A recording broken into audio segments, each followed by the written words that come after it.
আমি কিছু বুঝতে পারছি না। আল্লাহর কসম দাদা, তুমি বললে বিশ্বাস করুন, আমার এত শরীর খারাপ, ধারণা বাইরে।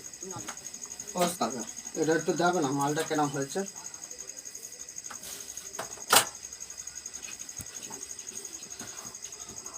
মাল তো তোর মোটামুটি হেভি হয়েছে, তোর হাতের কাজ ভালো, কিন্তু আমি একটা জিনিস বুঝতে পারছি না।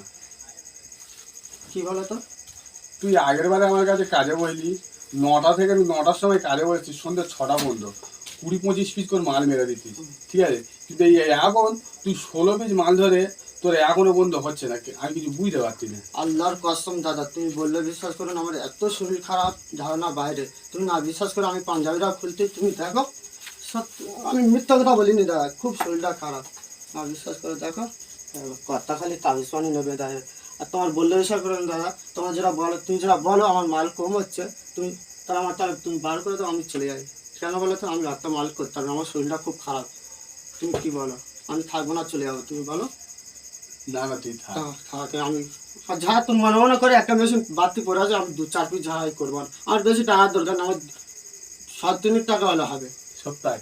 সপ্তাহ না, দিনের। দিনে? সপ্তাহে আমার 500-600 টাকা রোজ দিতে হবে। আর 300 টাকা দেবো, করিয়ে আমার বেশি টাকা প্রয়োজন নেই, কারণ আমার খুব শরীরটা খারাপ। আনলে ঘুমের বড়ি 2টো খেতে হয়, তুমি জানো। ফের 8টা-9টা ওষুধ খেতে হয়। শুধু মা বলেছে, বলে যা একটু কী করবি, বেকার বসে করবি, খোরাকিরা বার করে, এই জন্য তোমার কাছে ছুটে গেছি। তুমি এসেছো, আসার পর তুমি কাজে নেবে প্রস্তাব, তুমি বললে হ্যাঁ, এই জন্য। তাহলে তুমি যেটা এখন যেটা বলো নিয়ে কাজ কম হচ্ছে, তাহলে তুমি আমাকে ছেড়ে দাও, তাহলে আমি চলে যাই। বেকার তোমার সঙ্গে আমি কী করবো বলো? তোমার তো প্রফেশন তো আমি দিতে পারবো না।